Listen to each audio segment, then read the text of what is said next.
I'm Noreen Ditchon. I'm Director of the Information Law and Policy Centre here at the Institute of Advanced Legal Studies at the University of London, and we're really delighted you've been able to join us here today for the Centre's annual lecture and annual conference, which this year focuses on the specific theme of regulating AI in a changing world, oversight and enforcement.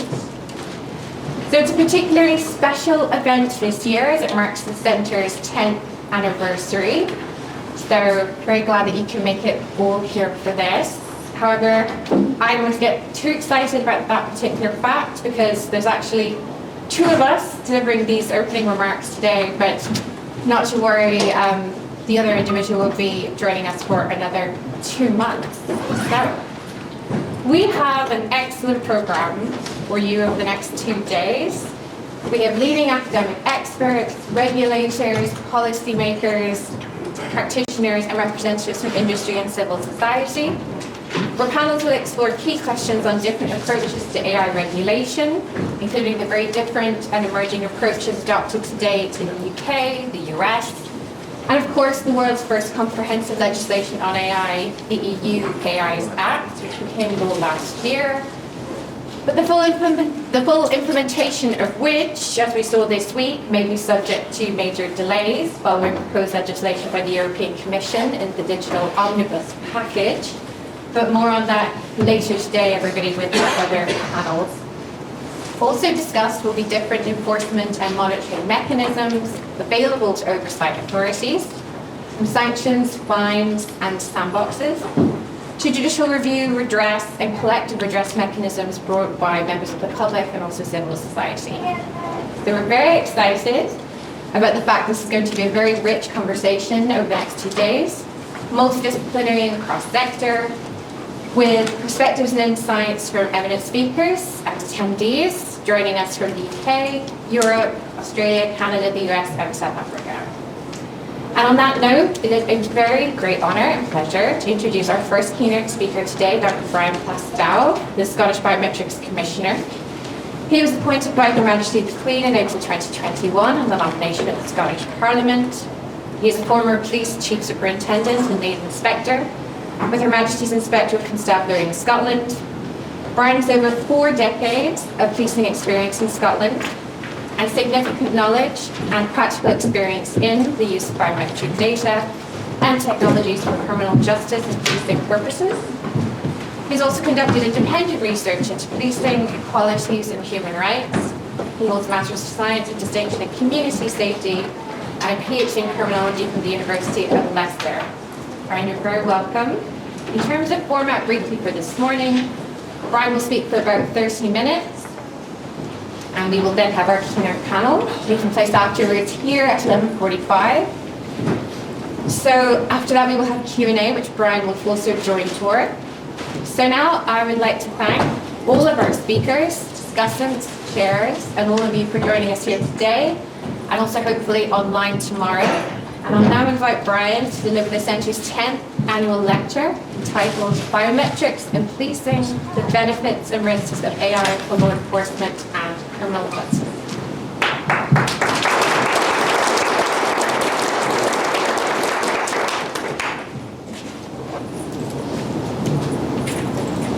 There you go, clicker. Thank you. If it fails, you first. If it fails, I'll shout on you. Yeah. Okay. Young person required. Okay, good morning everyone. As you've heard, my name's Brian Plastow and I'm this thing called the Scottish Biometrics Commissioner. Whenever I do these things, I always like to say to people that you don't have to be Scottish to be the Scottish Biometrics Commissioner. It's just a job title, but as it happens, I am. So I apologise for my accent in advance. I'll try and slow down and just interrupt me at any point if anything I say doesn't make sense, which will probably be most of what I'm saying. So, I'm an oversight body, and I suppose as part of this input, I would like to offer you probably a personal view on what I see as some of the benefits and risks of AI in a policing context, because as you'll hear in a little while, AI has actually been around in policing for quite a long time. So we'll talk about some of that. In terms of my own background, as you've heard, I've been the Commissioner in Scotland since 2021, appointed by the Queen on the nomination of the Scottish Parliament. In essence, I'm employed by the Parliament and I report to the Parliament. The function that I do in Scotland is in relation to three specific policing bodies.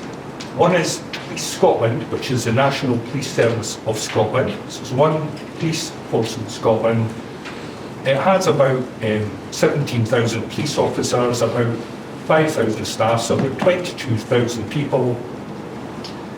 It's the second largest police force in the UK numerically, but it actually covers 1/3 of the UK's landmass, so it covers a really big geographical area. My oversight function also extends to an organisation known as the Scottish Police Authority, because they, as well as being the oversight body for policing in Scotland, provide the forensic services to the entire criminal justice system in Scotland. So DNA interpretation analysis, fingerprint examination, etc. And they are the largest public sector provider of forensic services in Europe. And then lastly, an organisation called the Police Investigations and Review Commissioner, or PIRC for short, and they're the body who independently investigate complaints about the police in Scotland. So that's a little bit about what I do and who my functions extend to. My legal function in Scotland then is to support and promote the adoption of lawful, effective and ethical practices.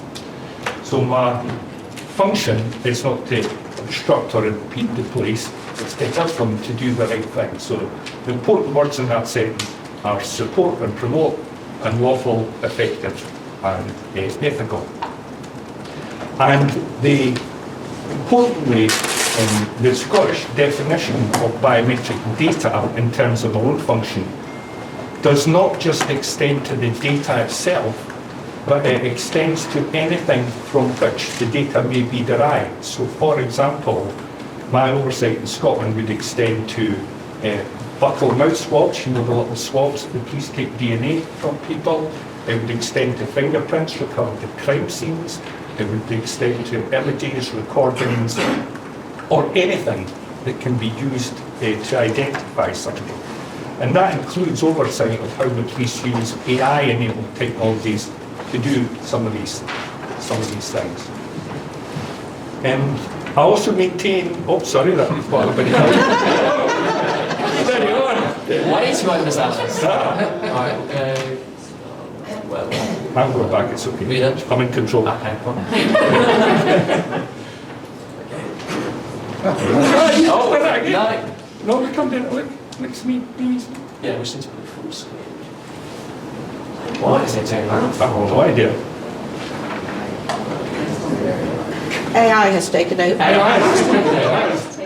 We've been sabotaged. Right, I've absolutely no idea what that's doing now. Bear with me. Right. I could do a little dance.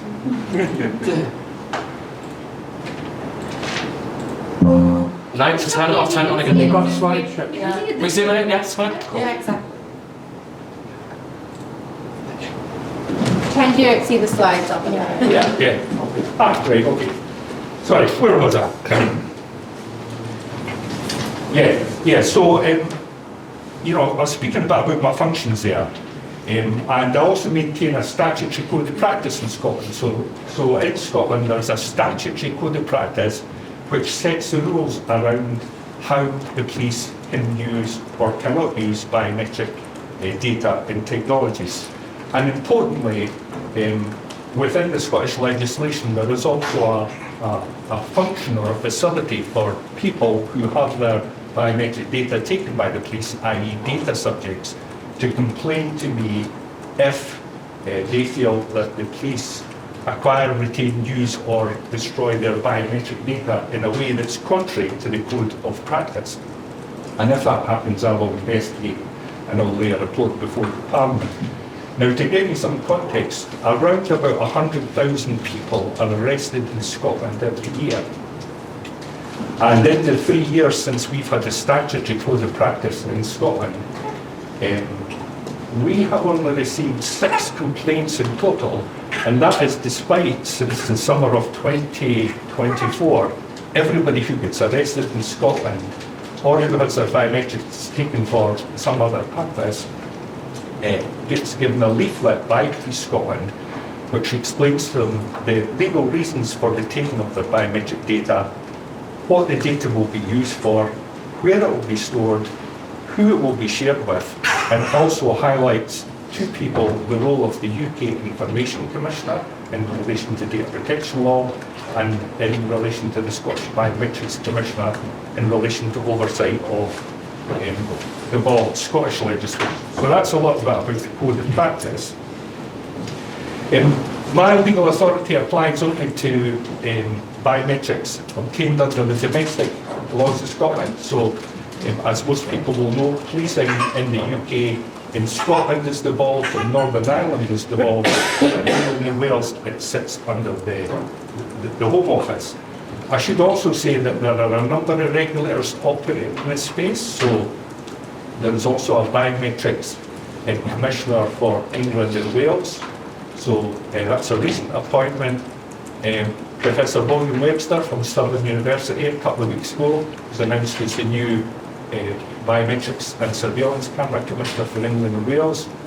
He's Commissioner number 5 for England and Wales, so been forward before him. And there's also, of course, the UK Information Commissioner, who is an entire economy regulator for UK data protection law, and of course, who has a very keen interest in biometrics and AI used in that context. For reasons of full disclosure, as was mentioned, I'm a former police officer, although I've been retired now for 11 years. I've actually been working in the police and criminal justice space since 1978, so that's quite a long time. So if you see me squinting in my notes or getting the technology wrong, you'll probably understand why. As I mentioned, I'm completely independent of government. I don't work for Scottish Government, I don't report to Scottish Government. I work for the Parliament and I only report to the Parliament.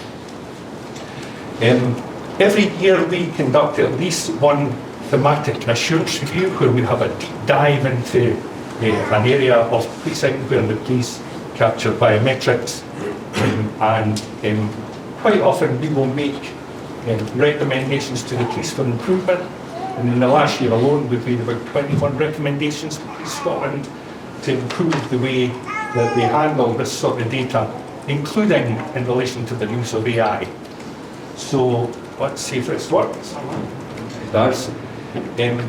So one of the ways through which I exercise independent oversight and ensure that this kind of data has been used lawfully, effectively and ethically, as I say, is to have a deep dive into a particular topic. This is just some examples of previous work that were produced. So we've previously examined how the police acquire biometric data from children. We've had a look at how they acquire data from vulnerable people requiring the support of an appropriate adult. We've had a look at how they use images and recordings. We've had a look at their use of DNA. And we've also had a look at how they use retrospective facial search technologies. Now, in relation to DNA and in relation to retrospective facial search, the police use AI, and they have done for quite a considerable time. And when I say the police, I mean the police in the UK, not just the police in Scotland. And the report in the bottom right-hand side, where we looked at retrospective image search, is quite an interesting one if you want to have a look at it on our website. Because what it revealed was that these systems, or the facial search capability, and the algorithms provided by the Home Office actually fail to identify anybody 98% of the time. So the technology is lawful and it's ethical, but it's just not very effective. So I should say that all of these reports are available on my website. So a bit of a shameless plug. If you've never heard of the Scottish Biometrics Commissioner before, please feel free to type that into the browser of your choice and visit our website, and you can read any of these reports. Now, why is some of this stuff important? It's important because the police hold an awful lot of this stuff. And although policing in Scotland is devolved, biometric data is shared with the rest of the UK. And the police hold massive amounts of this stuff. And I always say to people that, it actually doesn't matter if you are arrested by the police in the Scilly Isles, down on the south coast, or in Shetland, which is pretty close to Norway, your biometric data will end up in the same UK databases. Now, as you can see from this slide, the UK police hold 7 million DNA profiles, and that's on the UK National DNA Database. They hold over 8 million fingerprint records on a system called IDENT1. That system also holds, IDENT1 is the UK law enforcement fingerprint database. But that system also contains 120 million immigration fingerprint records on it, which the police can access.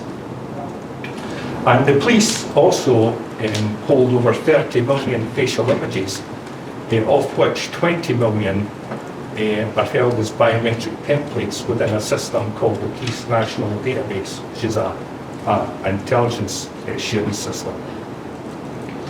And so this is actually just the tip of the iceberg.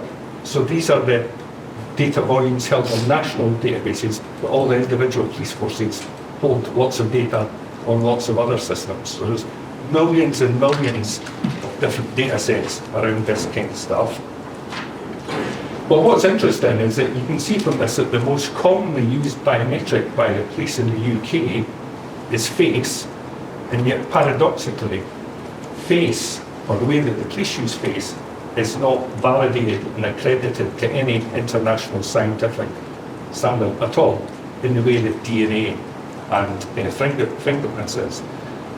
And why that's important is because what that then means is that any apparent identification of a person through face is inadmissible in court, because it hasn't been obtained through a scientifically validated and accredited technique.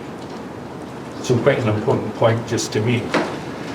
So I'm going to move on now to talk about some of the ways that the police currently use artificial intelligence in policing, because as I say, some of it's been around for quite a while. So the first one to highlight is live identification of fingerprints. On the UK law enforcement fingerprint database, IDENT1, there is artificial intelligence that's known as non-verified live ID. And what happens is it's called a lights out system. There's no humans involved.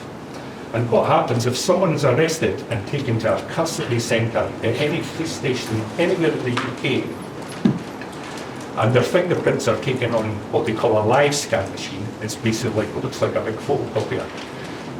Then if that person has been arrested previously, within 2 seconds, the AI algorithm will identify them. It will confirm their identity. And if they give false particulars, so Brian Plastow gets arrested and gives the details of his brother, it will very quickly, within 2 seconds, identify that to the police officers. The second one is DNA profiling.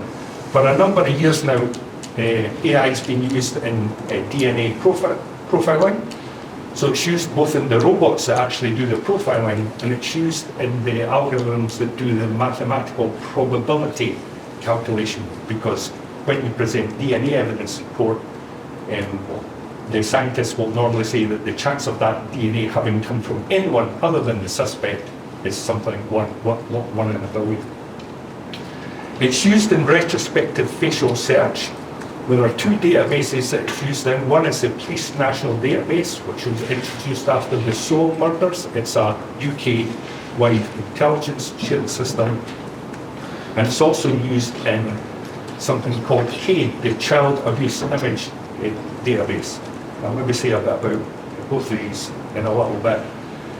It's also used at the moment for covert and mobile policing solutions. So when the police do covert surveillance of people under the regulation of investigative powers legislation, they deploy a number of AI-enabled technologies, the main one being voice.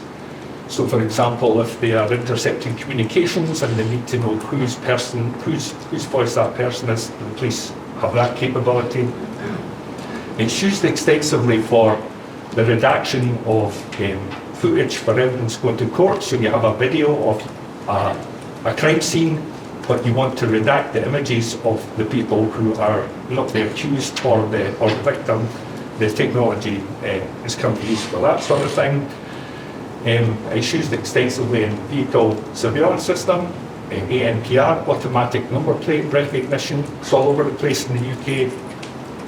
And it's also used in social networking analysis tools. So the police will deploy AI when they're targeting serious and organised crime groups to help them establish who's connected to who's connected to which vehicle, who's connected to which location, and so on and so forth. Now, one of the most controversial current uses of AI in policing is in relation to live facial recognition. A little bit of a hot potato, you know. And I should say that just at the outset, live facial recognition has never been deployed in Scotland. Police Scotland don't have the technology, and they've never deployed it. But how it works by scanning the faces of members of the public as they walk past cameras. The AI within the technology compares their facial vectors to a watch list, which is normally created from people who've previously been arrested by the police. And if the AI identifies a potential match, it flags it up, and an officer will intercept that person, engage with the person, and they will decide if indeed this is the wanted person, Brian Plastow, or if it's not. So it has been quite controversial, and one of the problems, and I suppose the risks that comes with things like live facial recognition or the use of AI in these contexts is, of course, system bias. So one of the issues around live facial recognition and the way it's being deployed in England and Wales is some of the algorithms are, or at least in the early days, were known to be biased against certain demographic groups. There are also questions around the proportionality of its use and the necessity of its use. And it's all compounded by what I would call the police use of unintelligible language. So the police are not very good sometimes at this, introducing new technologies like this. And a good example was earlier this year, the Metropolitan Police claimed publicly, and I'm just going to read this, they said that the live facial recognition algorithm is not biased against non-white faces when the algorithm is set at the 0.60 accuracy threshold. Does anybody know what that means? Because I haven't got a clue, right? So, and this is the point, is that if the police use unintelligible language and don't explain properly why they're introducing that technology and what it can and can't do, then it's not surprising that people want to challenge its use. And as you can see from this slide, the Metropolitan Police has also developed a media strategy to inform the public that the facial recognition meets the accuracy expectation. But of course, algorithm accuracy tells us nothing about whether or not this is an effective policing system. And the other slide on this, the other image on this slide seems to contradict that. Live facial recognition used by the Met is ineffective, says monitoring group. But this is from a pressure organisation called Stopwatch. So initially you might think that these two statements directly contradict each other, but actually they don't, because they're talking about completely different things. And I think that's why, for me, that's why independent oversight is important in this sort of area, because it's important that the public are given transparent and meaningful information as to how effective or otherwise these sorts of technologies are. And when it comes to the police use of biometrics, what we can say for certain is that DNA and fingerprints are both far more effective at identifying people who've been arrested by the police than faces. And we can also say that DNA and fingerprints is far more effective at identifying people in a way that will stand up in court. Face can't do that. And on live facial recognition, it's also worth pointing out, and I should say I'm not totally opposed to the concept of live facial recognition. I think there is a very limited place for it. But it's worth pointing out that the Metropolitan Police scan 1.9 million faces to achieve only 1,000 arrests. So what that means is 1.899 innocent faces were scanned with an arrest yield of only 0.05%. So there's some big questions around the proportionality of all the use of this AI-enabled technology. However, equally, what I would say is that biometrics, especially fingerprints, do help to identify people who've been arrested with incredible accuracy. And it's also equally true to say that almost every murder in the UK is solved with the input from DNA and/or fingerprints. Okay, so police have been using AI, as I've said, in back office applications for a number of years. And hopefully they've done that without controversy. So for example, they've been using AI in relation to DNA for about 20 years. They've been using AI in relation to fingerprints for about 20 years. And most of the public would be unaware of that because it hasn't caused any controversy. However, in recent years, a number of police forces in the UK have begun what I would call experimenting with some more controversial front office applications. And some police forces have started to adopt behavioural biometrics, such as the polygraph. So polygraph, or the lie detector test, if anybody ever remembers the Jeremy. Why this is important is because polygraph or lie detector test has absolutely no scientific validity or reliability whatsoever. Now, at the moment, at least 14 police forces in England and Wales are using this sort of technology. They're using it with a clear lawful basis. There's legislation for it. But the point is that the science behind it is highly contested. And just like facial recognition, the results it produces are so unreliable that they are inadmissible in a court of law. At the moment, it's being used in England and Wales in these 14 forces as part of sex offender management. It's been used on people who've been convicted of terrorism offences. And it's also been used in some cases for people convicted of serious domestic violence. But my point is, all of that's a very risky thing to do, because if you can't trust the technology, if the underpinning science isn't there, then how can you trust what it is or isn't telling you? And there's also some published academic research. You can look this up for yourself, but there's some academic research to suggest that it's also been used inappropriately. In other words, the police are using it as an interrogation technique. So it's actually quite alarming to think that that's happened in the UK.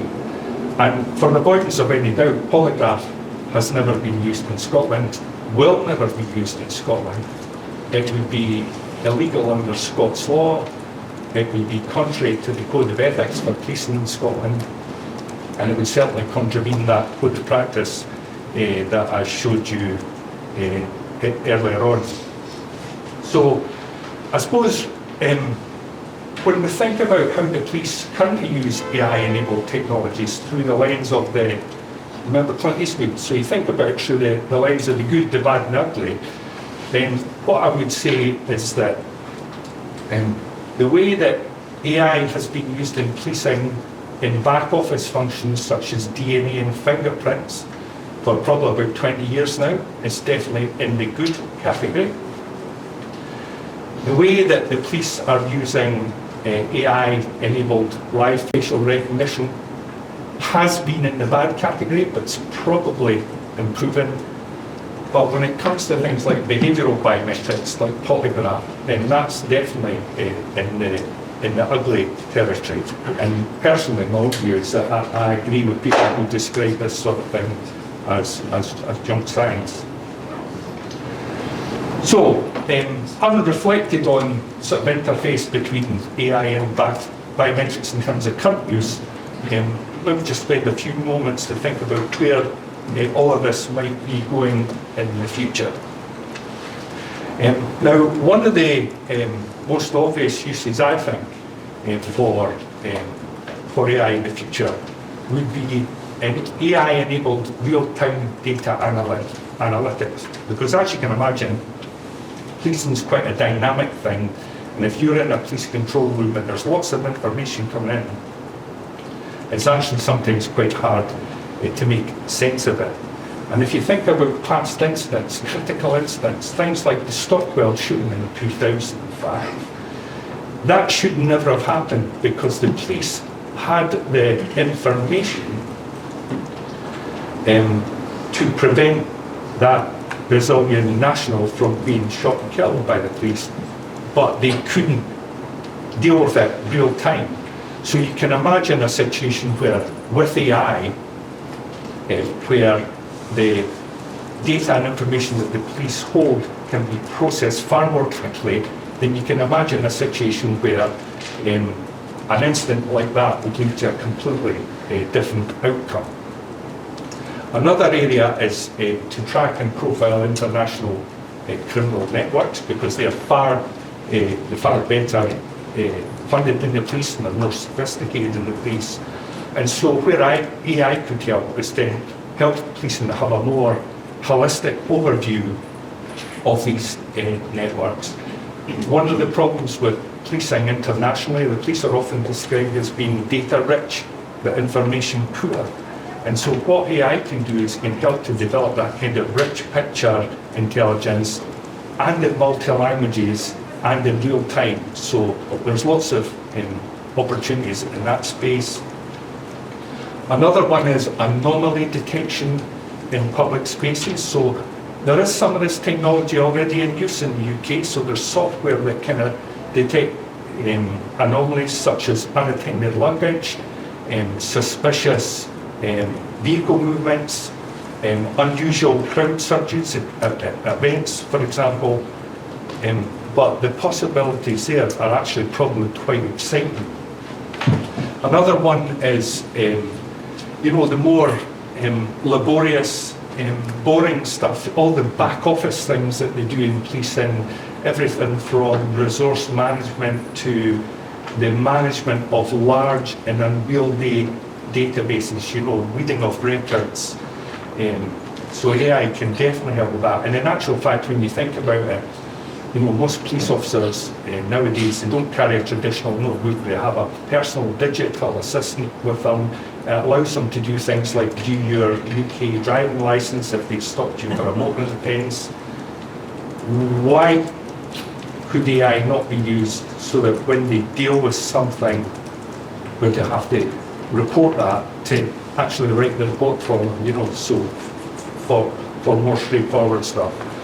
And the last area, I suppose, for me is that automated evidence management piece as well. But the important point to add here is that the police, when it comes to AI, will never keep pace with the private sector. Policing is a public sector service. It does not receive the funding that's available to private industry. So the police will always lag behind in this technology. And it amazes me in this day and age that you can order something on Amazon, it arrives on your doorstep the following day, and straight away your smartphone pings, your parcel's been delivered. Good luck ever getting that kind of service from the police, because it's not going to happen. So, listen, I've been rambling for quite a while. I'm not quite finished, but I'm going to start winding up. So, what does all this mean? So, I'm going to start by, I suppose, I want to suggest that AI in a policing context offers both opportunities and risks. But crucially, it depends on how, where, why, and in what circumstances the police use this sort of technology. And experience has probably shown that where police forces adopt what I would call a technology-first approach, rather than procuring technology to support policy and practice, then quite often they do it badly, and then it takes them a while to recover from that because it undermines public confidence and trust. So we've seen that in England and Wales in the way that the police have introduced live facial recognition in the early days, deploying it at places like the Notting Hill Carnival. I mean, why would you do that? It's just crazy. And we're also now seeing it with behavioural biometrics in England and Wales, the polygraph that I've sort of spoken about. But on the other hand, when they do it well, so the sort of the point I was making about AI having been in existence for around 20 years for DNA and fingerprints, well, most of the public never hear about it, and they don't hear about it because it's been done well. It's probably also worth making the point that non-generative AI has been around in policing for a long time. It isn't new, and it's used in lots of different ways, and I've tried to hopefully highlight some of the ways that it's used at the moment.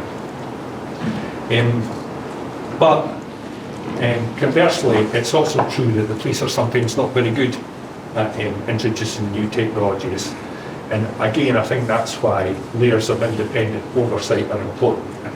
I mentioned earlier on that there's a Biometrics Commissioner in Scotland, there's one in England, Wales, you've got the UK Information Commissioner who looks at the whole economy. You've also got regulation over covert surveillance and investigative powers commissioner, and you also have regulation of forensic science.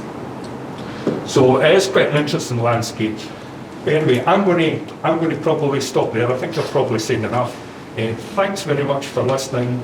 There's going to be an opportunity for questions after the next panel session, so happy to answer any questions that anybody might have.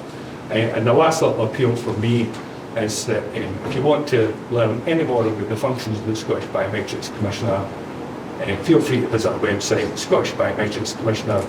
And if I even get one hit, well, that's one more than we're normally getting today. So thanks for listening. I'll stop there.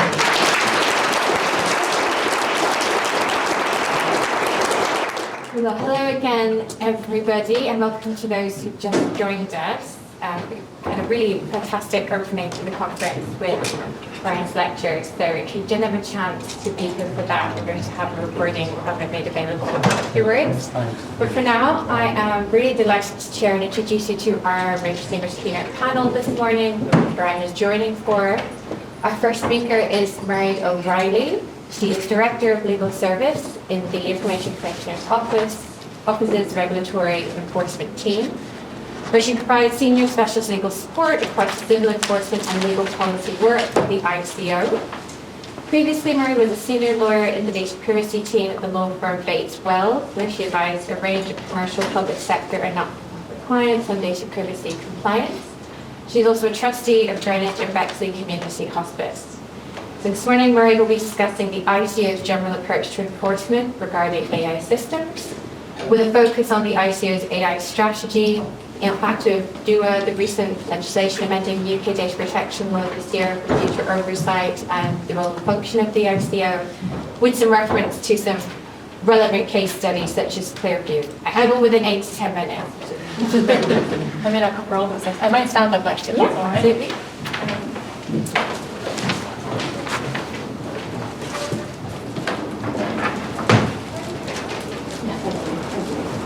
So hello everyone, and it's a pleasure to be here to talk to you all today about the ICO's approach to AI overview. Thank you to Nora for the kind invitation to speak. So as Nora said, I am the director of our enforcement legal team, which means I oversee some of our a range of enforcement cases. So that's working on our investigations, scrutinising evidence, and helping in decision making around whether we issue enforcement notices, fines, reprimands. That's the work of the team that I'm in. We've had a busy sort of 12 months. We've issued almost 20 million pounds in fines, and that's been against a range of different organisations. We fined Capita and 23andMe, which is the genetics company, for data breaches. And we also have a number of current cases ongoing. So we're looking at use of age assurance by online social media platforms, Imager and Reddit. So that's a little overview of my role, some of the work that I'm involved in. But what I want to spend the next 8 minutes talking to you about is what the ICO's overall approach is to regulating AI. And the first thing to say, which Brian touched on a couple of times, is that the ICO is a whole economy regulator. We regulate both public and private sectors. So obviously we need to make choices in how we regulate AI, how we prioritise, which regulatory tools that we use whenever we're making our decisions about how we regulate this evolving area. And we do seek to get the balance right. We do seek to work both with our guidance on AI and provide advice and engagement to organisations to help bring them into compliance, but at the same time using our own investigatory and enforcement powers at the other end of the spectrum. So it's a mixed approach, and I'm going to talk to you about the different elements of that. So just to make a start there, back in June we published our AI and biometric strategy, and that sets out our priorities over the next 3 years. AI and biometrics have been part of our core priority for the last couple of years. It's something that's obviously high on the Information Commissioner's agenda. And the strategy that was published in June highlights 3 key themes. So first of all, transparency. So people expect to understand when and how AI systems affect them, whether that is the police use of FRT, which obviously we just heard about, or understanding the logic and use of automated decision-making and recruitment. Those are some of the areas we're looking at. Fairness is the other theme that we filled out. So we want to ensure that AI does not unfairly penalise people from certain backgrounds, even if that's not the intent of the process. And again, Brian touched on that as part of his address. The other theme is accountability, and that strategy reiterates the need for accountability using a DPIA to properly assess risks. So we don't expect organisations just to do a tick box exercise. And I'll come on to talk about an investigation that we did into SNAP and its use of risk assessment. So what does the plan include?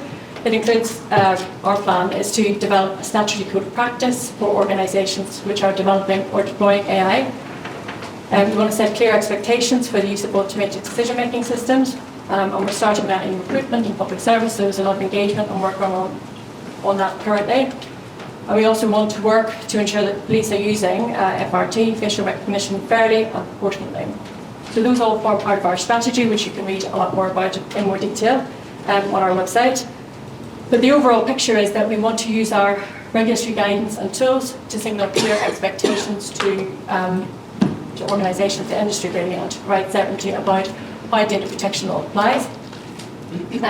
So that's the strategy. So stepping back from the strategy, as well as producing guidance and code of practice like I described, a key part of our approach to regulating AI is to engage directly with organisations. So it's not just enforcement, it's also engaging with organisations through a range of advice services through which we aim to provide improved regulatory certainty. These include probably the most well-known of that is our regulatory sandbox, and I know you're going to have a session on that later as part of this conference, but the aim of the sandbox is that organisations can come into the ICO where they're innovating with personal data. So there are different criteria that we advertise where we want to look at different technology. And the idea is they test their ideas within the ICO in a controlled environment while receiving guidance from us. So that has worked pretty well. In the AI space, we have the example of Cancer Awareness Trust, which is developing a cancer platform, which is a free digital tool using AI and data sharing to support individuals affected by cancer across the different stages. So that's one example. Another example is something we did a couple of years ago on the Sandbox, was working with IoT, again quite relevant to what Brian was talking about, understanding which led to us analysing this concept of what is biometric data, what special category biometric data in the context of their age assurance that they were developing at the time. Obviously, supporting innovation is not at the expense of protecting people's rights. It can't be. So as well as supporting organisations in these different ways, the ICO is not averse to taking firmer enforcement action when necessary. And I pulled out a few examples just to talk to you about, which again we can talk about in more detail on the panel maybe. But in May 22, we find US-based company Clearview AI, similar thing to what we talked about. We find them 7.5 million. And we issued them with an enforcement notice for scraping images of UK residents from the web and then uploading them onto their online database and then allowing people to use that as I'm sure a lot of you know about this already, but so it could be used for facial recognition by their clients. So at the time that we took the enforcement action, a lot of their clients were law enforcement or organisations operating in law enforcement outside the UK. And the reason that we mention that today is that last month the upper tribunal returned an earlier decision of the first tier tribunal, which the ICO welcomed because it found that Clearview's processing and scraping activities do fall within both the material and territorial scope of the UK GDPR. So that's an important victory for the ICO, and we can come on and talk about that. It's also an example of how the enforcement process can take quite a long time. So obviously we issued the decision back in 23. We've just had the upper tribunal revisit it. It's got to go back to the first tier tribunal to look at substantive issues now. So the other thing I wanted to mention was SNAP, which again is in this space of looking at how organisations are risk assessing the data protection risks that arise from, deploying new technology. So in that case, SNAP had developed this MyAI chatbot, which is available on the SNAP platform to users, including children, and that was powered by OpenAI's GPT technology. It marked the first example of a major messaging platform embedding generative AI for services which are accessible to millions of users, including children. So in that case, we were concerned about, in getting that product to the market, we were concerned about potential failure to properly assess the privacy risks that were posed by MyAI. And we investigated SNAP at the time, and our investigation did result in them conducting, a new DPIA and demonstrating to the Commission that they did have appropriate mitigations in place. So, again, that's an example of our intervention resulting in them making changes to how they were risk assessing the product that they were developing.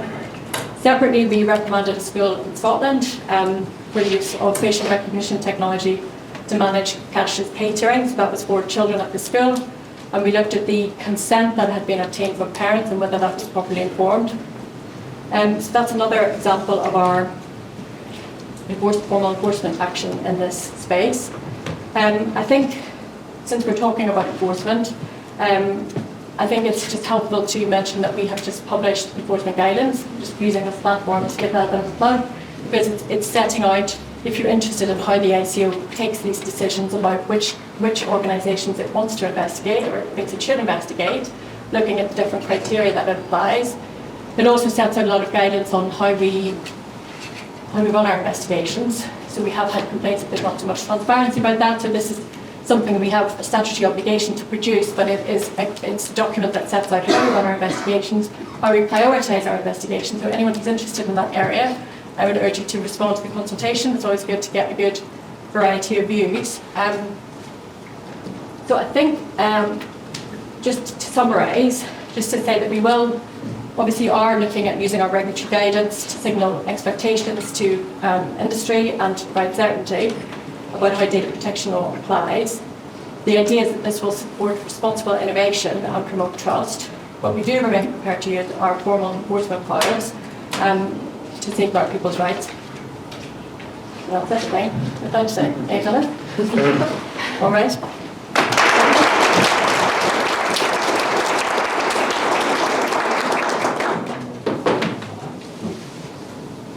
Thank you very much, Mairead. Our second speaker this morning is Professor David Airdos. David is Trinity Hall Fellow and Professor of Law and Ethics at the University of Cambridge, where he's also a Fellow of the Louderback Centre for International Law, Co-Director of the Centre for Intellectual Property and Information Law. David has published extensively on the topic of data protection law, especially as it intersects with the rights of privacy, freedom of expression, information, and freedom of research. His work has been published in a wide variety of top journals, including the Common Market Law Review, Cambridge Law Journal, and European Law Review. And he is author of several books, including his monograph on European data protection in journalism and traditional publishing, published by Oxford University Press, which is part of the Oxford Data Protection and Privacy Law book series. Today, David will examine the trajectory of enforcement and oversight of AI systems and other automated personal data processing in the UK post-Brexit, also drawing on insights from relevant developments internationally, including the EU and the Court of Justice case law. David. Gosh, okay, I'll get up as well, I suppose.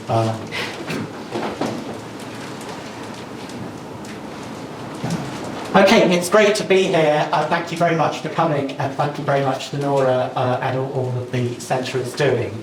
So we're here to talk about AI oversight and enforcement. What is AI? Well, one definition is the ICO's AI and biometric strategies definition, which talks about it being a broad range of algorithm-based technologies that solve complex tasks by carrying out functions that previously required human thinking. I think that's potentially serviceable as long as we remember that many of these functions wouldn't have been carried out in the past at all. They weren't sort of practical because of the scale. Although I should note that this is a narrower definition to some extent than the AI Act in the EU, which talks about levels of autonomy, and it seems to be very broad. In any case, I want to argue that there's no hard and fast distinction which is helpful between looking at AI regulation and the broader landscape for regulating automated personal data processing at scale more broadly. That said, it's clear that the regulation of AI technologies has become a hugely significant area for data protection, especially but not only because of the rise of automated individual decision making, and it will grow hugely in the future. What I want to focus on is the hard end of enforcement, which I think is rightly prioritised in the GDPR, notably by the duty placed on regulators to respond to serious, or in the words of Recital 158 of the GDPR, non-minor infringements of that law by comprehensively issuing fines which are effective, proportionate, and truly dissuasive. At least during 2022-23 and 2023-2024, issues broadly connected with AI did occupy a central place in the hard-end enforcement by the ICO. So as we heard, in the first of those years, Clearview AI was issued with an enforcement notice and also was issued with a £7.5 million fine in relation to its facial recognition system, which used AI vectors and so on and so forth. In the second year, in April 2023, a £12.7 million fine was issued against TikTok. Now, that was primarily in relation to a lack of effective measures to prevent under-13s using the site, but it was very much with an eye to the very intrusive and extensive tracking that site undertakes, which we again could very well call a form of AI. Now that is actually the sum total of the very hard-end enforcement action involving AI in those 2 years, as far as I can see. So why is that action significant? Well, it reflects the very limited hard-end enforcement that is going on. So in 2022-23, the Clearview AI action constituted the only enforcement action, as far as I can see, that was issued in data protection. And the fine was one of just 3 data protection fines and represented over 50% of the monetary total, which was around about 13 to 14 million pounds only in total. The next period, the TikTok fine, was again just one of 3, but in that case represented over 95% of the monetary total of, again, about between 13 and 14 or so million pounds. Now, in my view, that is far away from what we were led to believe the strong enforcement promised by the GDPRs would deliver. And it is important to note that there has been a significant downward trend in the level of hard-end enforcement. Now, I don't want to suggest that all of these formal enforcements in the past involved AI, though some of them did. But in 2018 to 19, the first year of GDPR, there were 22 fines, monetary penalties, albeit under the old law. And in 2020 to 21, the peak monetary total was £40 million. Now, there's sort of inflation issue there, but that was very heavily suppressed anyway because of the ICO's special COVID mitigation policies to controllers. The intent of fines there were in the hundreds of millions of pounds, and that's what we were led to believe the dissuasiveness that was necessary for GDPR to operate effectively. Now, anyone who's followed the subsequent litigation, which again has been mentioned, on territorial and material scope in the case of Clearview AI, and the special expressive purposes, which haven't been mentioned yet, but I will mention it, in the case of TikTok, cannot but doubt that taking action against these companies is far from straightforward. And neither of these actions has delivered any conclusive direct benefit to data subjects in the UK so far. So, is the lesson then that there should be less hard-end enforcement? It's all a bit of a mistake, and you know, it's incredibly time-consuming, it delivers very little, and we should actually do less of it.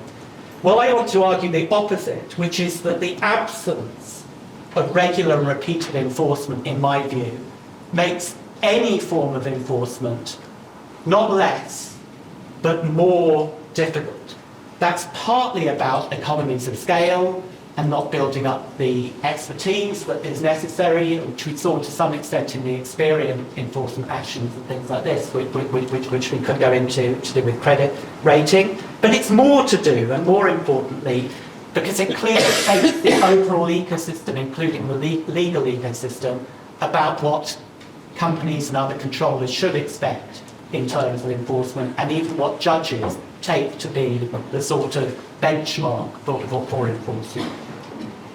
And I think we can see this by comparing our situation with the situation of, say, the Italians, which have a much more formally active data protection authority. In 2024, the European Data Protection Board annual report informs us that the Italians issued not 3, but 140 fines, and not around about 13 or 14 million pounds, but 145 million euro. So let's come back to those cases, the Clearview and the TikTok. In neither of those cases did the ICO use an urgent enforcement action, which would have actually resulted, if successful, in an immediate benefit to data subjects. Presumably they did that because they either considered it inappropriate or it was unlikely to succeed. And yet precisely such a tool was successfully used by the Italians against ChatGPT. Anyone heard of it? A service which has had dramatic effects in this country and has attracted no formal regulatory action. But they issued urgent enforcement action in March and April 2023, and that led the company to immediately implement, at least in Italy, checks on under 13s using the service, better transparency, and opt-outs for all users. That also didn't stop the Italians' wider investigation, which led in 2025 to that regulator issuing a €15 million fine and ordering ChatGPT to conduct a 6-month informational campaign across Italy. Now, appeals against that are ongoing, and in any case, during the investigation, OpenAI established in Ireland, under the Irish Data Protection Authority, which often obviously takes a somewhat more similar stance to our regulator. And so I don't wish to suggest that everything's clear and is operating well in the EU, but what I do want to suggest is that there is a correlation, and I would suggest a causation, between regular and repeated enforcement, benefits to the ecosystem overall, and signals to the marketplace, even in those high-profile cases, for example, ChatGPT, then resulting in better, easier results. But of course, we shouldn't forget that the taking regular and repeated enforcement action also delivers very concrete and important benefits for data subjects, and that shouldn't be lost sight of either.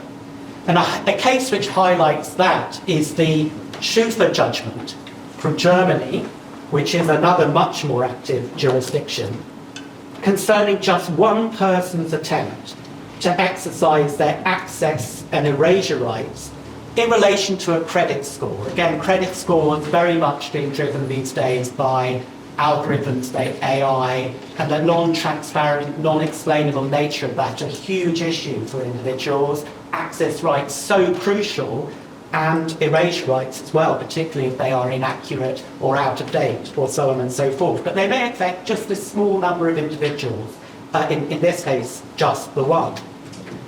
In that case, the Court of Justice stressed that GDPR complaints are not similar to a petition, and they are designed as a mechanism capable of effectively safeguarding the rights and interests of data subjects, meaning that the Data Protection Authority was required, obliged to investigate such complaints using its formal investigatory powers as appropriate, and was required to react appropriately to remedy the situation, the shortcoming, anything that is not actually in line with GDPR in these serious cases or non-minor cases. And if there was any doubt that actually that meant you have to take repeated and regular enforcement action, that was clarified in the later Land-Hessen case in 2024, just last year, where not only was it stated that the Data Protection Authority could only exceptionally refrain from exercising their coercive powers, their corrective powers, I should say, but it was stated that they could only do that when the infringement had verifiably been made good, so there was no concern from the data subject, it had been dealt with. Compliance with the controller going forward was ensured, and there was no likelihood that this would undermine strong enforcement of the rules. Now, we hear a lot about Court of Justice rulings like the Bundeskartellamt, which in a very, very short, one might even call it arbitral, I think that possibly it's more than that, talked about pay or consent. And that seemingly has become something which has to be acted on immediately, and we need to go further, much further than what the EU is expecting in relation to pay or consent.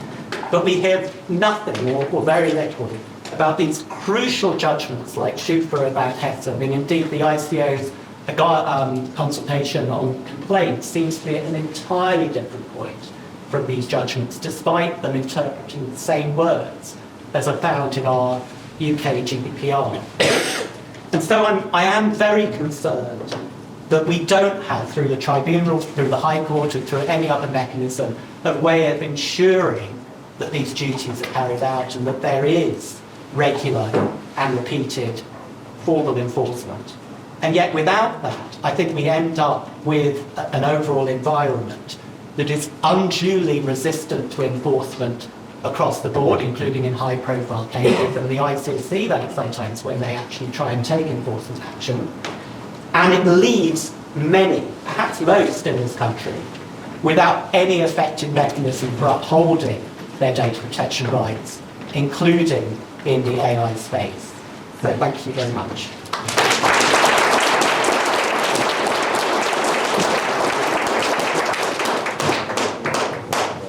Very much, David. Our next speaker of this panel is Nuala Provost. Nuala is the UK Public Policy Lead at the Ada Lovelace Institute. She is responsible for developing and delivering Ada's policy and engagement strategy on the governance and regulation of AI in the UK.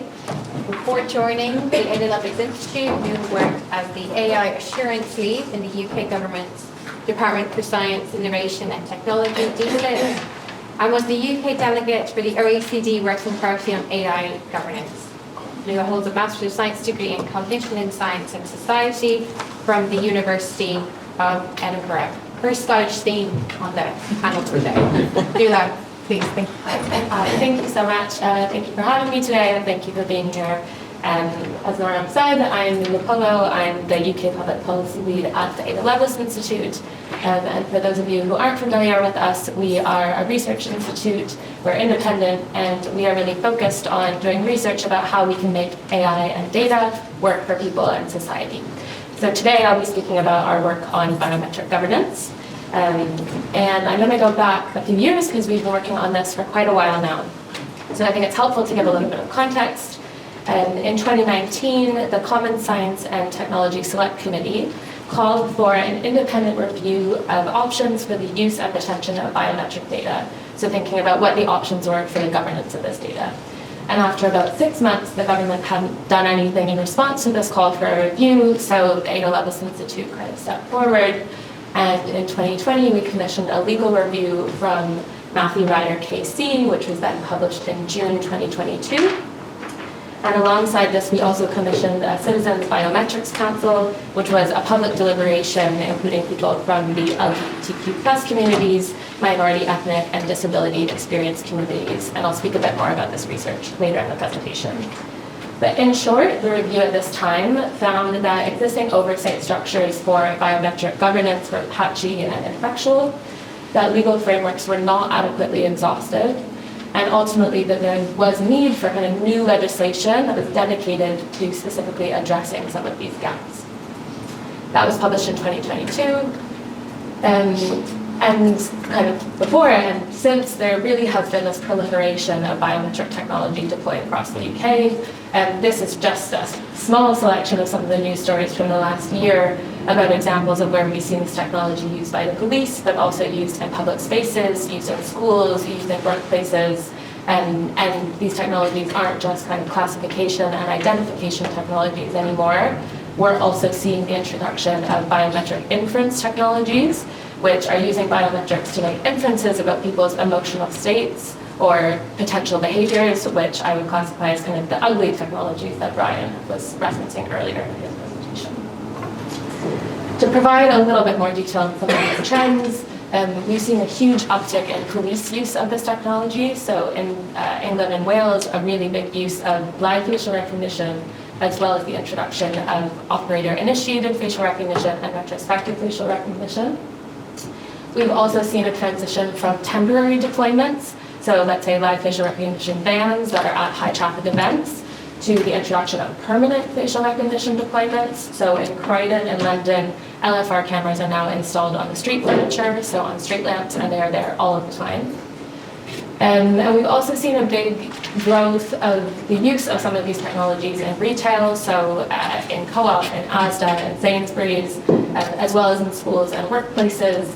The ICO actually did issue some enforcement on Circle Leisure, which was the use of biometrics in the leisure centre.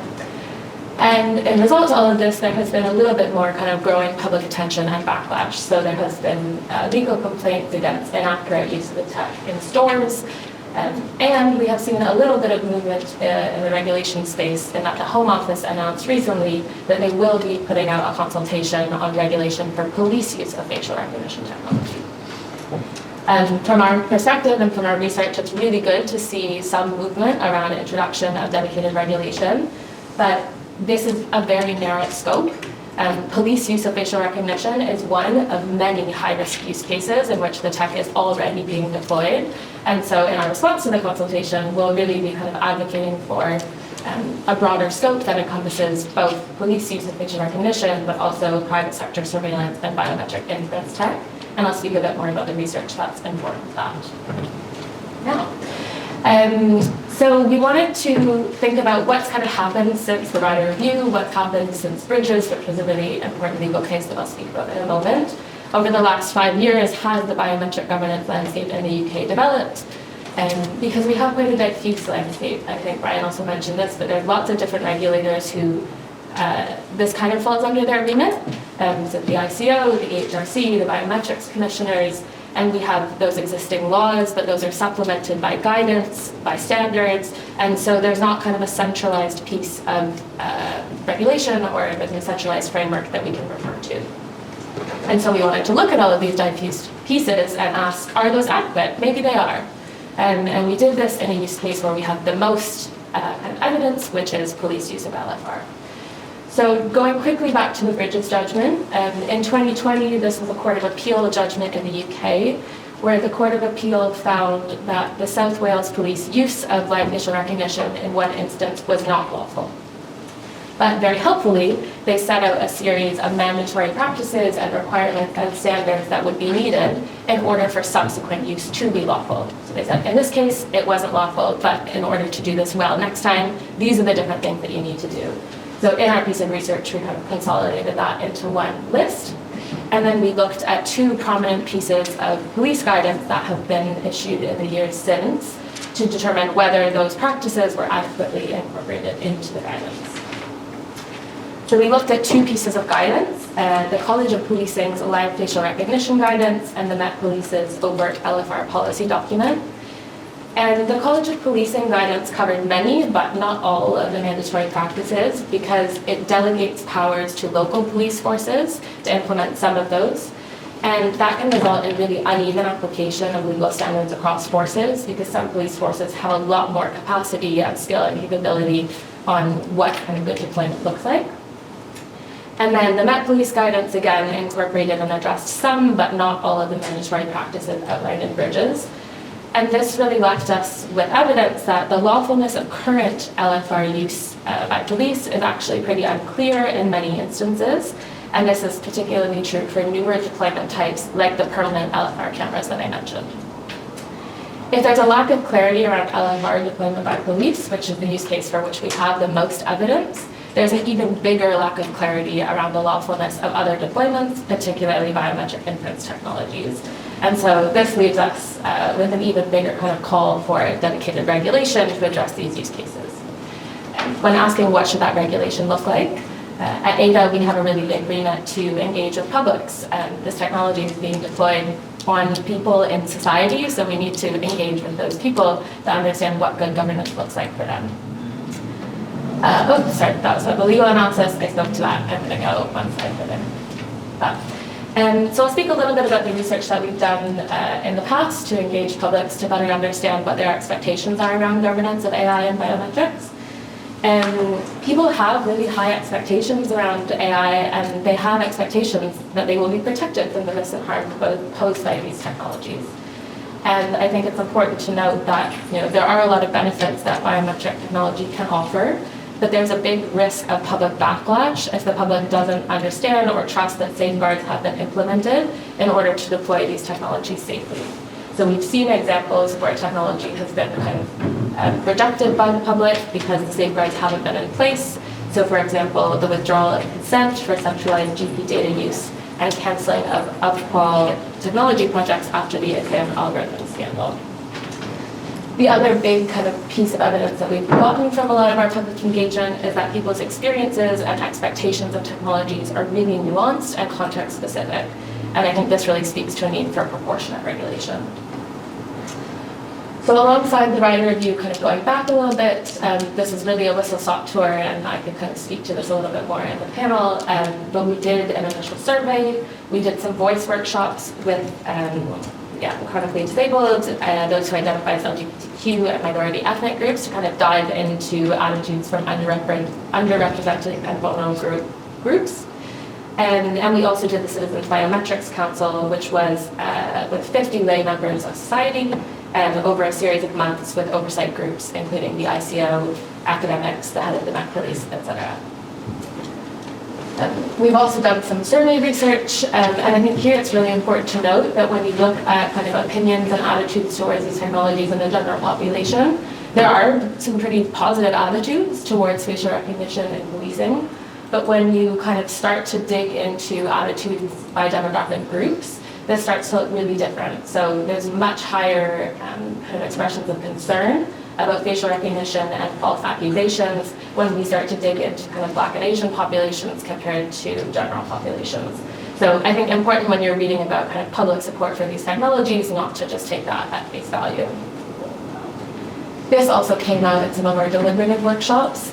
So again, there is public support for this technology at large, but when you start to ask publics to explore applications of this technology in specific social contexts, attitudes are a lot more nuanced.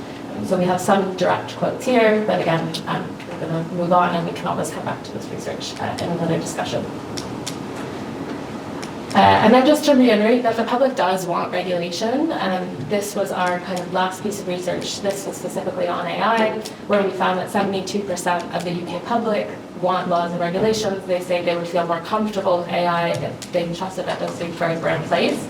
And that's gone up 10 percentage points since the previous iteration of the survey in 2022-2023. So there's not necessarily a rejection of the technology, but people don't trust this technology to be implemented if we don't have regulations in place. And then bringing us back to kind of biometrics regulation, just again, this iteration that if there's going to be regulation in the UK, just focusing this on police use of facial recognition is going to leave a lot of really high-risk use cases kind of unaddressed by regulation. And so this really needs to cover police use, private sector surveillance, and inferential systems alike. These are the kind of in-depth recommendations from the report we put out in March. I'm not going to walk those through for time's sake, but just to kind of leave you with the idea that I think we really can command public support for these technologies, but only with adequate regulation and standards that ensure these technologies work. They work well for different groups, they work in situ, and they're used proportionately. Thank you.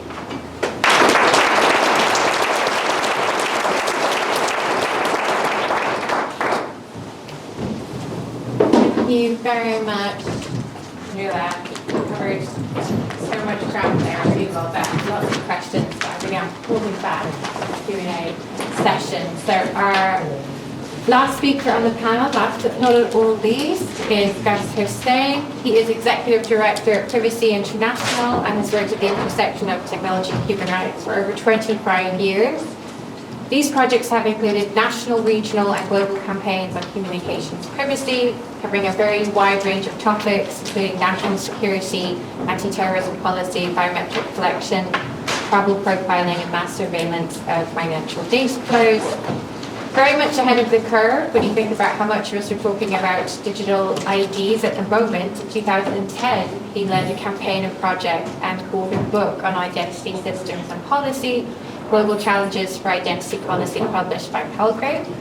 He has advised several international organizations, including the UN Special Rapporteur on Terrorism and Human Rights. Shameless plug, the current position holder will be presenting tomorrow at the conference.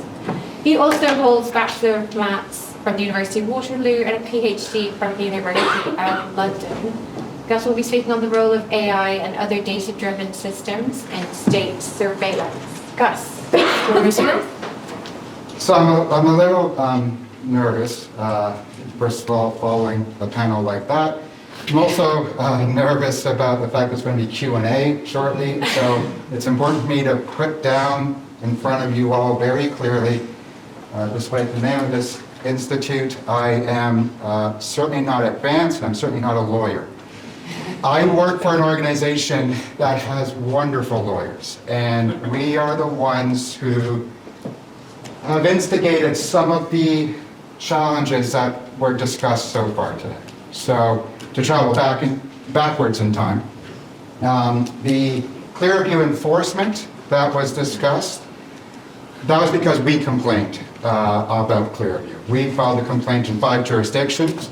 David omitted the fact that the Italians not only ruled on Clearview as a result of our complaint, but issued a 20 million euro fine. Although the ICO initially responded quite quickly to our complaint and initially was going to fine 17 million, but they fined seven in the end. But other jurisdictions also fined for that 20 million. So we were the ones who brought that case and pushed that forward. But also looking at the numbers from Brian's presentation about how many biometrics are in the databases, that's influenced a little bit by the fact that we fought the ID card back when Tony Blair was proposing it 20 odd years ago, where the intention was to build a vast database of biometrics, of iris scans and fingerprints and facial scans of the entire population. Because we were able to stem the tide on that idea, that number of 20 million in Brian's presentation was only 20 million and not all 70 to 80 million of the entire British population. And then going back a little bit further in time, a lot of this goes back to the Marper decision from the European Court of Human Rights that was about the collection of DNA in this country. And we were involved in that case as well. And actually, it's a nice little moment in history that we have a Scottish presenter at the beginning, because in that ruling, we reminded the court that a policy of the grabbing of DNA of everybody who's essentially stopped by the police, that isn't necessary to exist. And Scotland didn't have that kind of policy at the time. And the court took that information from us and said, look, this is good. Scotland doesn't have it. They have higher protections, and it hasn't inhibited their ability to investigate crime. So it takes NGOs to step in to make sure that the facts are known, but also to stem the tide of the building of these databases. And so where I think my contribution differs from everybody else's, and it's hard to find something to squeeze in considering the breadth of the presentation so far, is about stemming that tide and pushing the boundaries. Not being a lawyer means that I don't have to abide by legal language and legal norms. I don't have to quote chapter and verse from bad laws. Like, I've been involved in legislative processes. I know that 100 times out of 100 legal initiatives, the law that comes out is an ass. That's why the expression exists. As an advocacy organization, we exist to push the boundaries, to question the morality of the practices, not just the legality of the practices. And so to use some examples of the current types of fights that we're dealing with is the UK government, the previous government and the current government both have this ambition of using the passport database in order to do searches to essentially build a UK facial recognition system. That is, it's not enough that it's the 20 million people in the police national database. They want the data of everybody who applies for a passport in this country, or the people whose data is already in the passport database. They want to include that in their search, and so we've had to take legal action on that. And it's only because of that legal action the government finally came out with some guidance just a short while ago. The timing is very clear. It's like they didn't do it the entire time they were talking about it, but when our legal action was set before them, then they came out with guidance. So it's an attempt.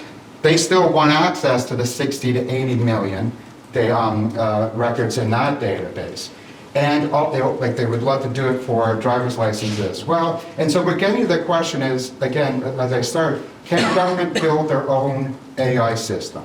Can they repurpose data from across government for a different purpose, such as law enforcement?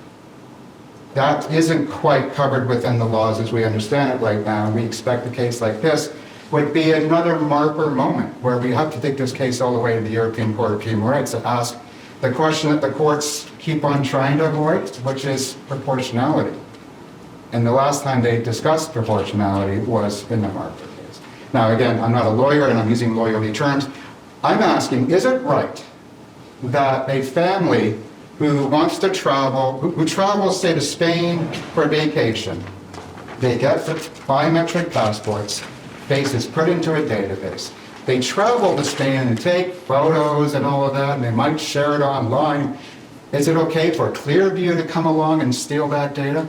And just to add insult to injury, another case that we're taking right now is that that family taking that photograph might decide to store it in the cloud, on iCloud for instance, and might want to use encryption because that's a good idea nowadays.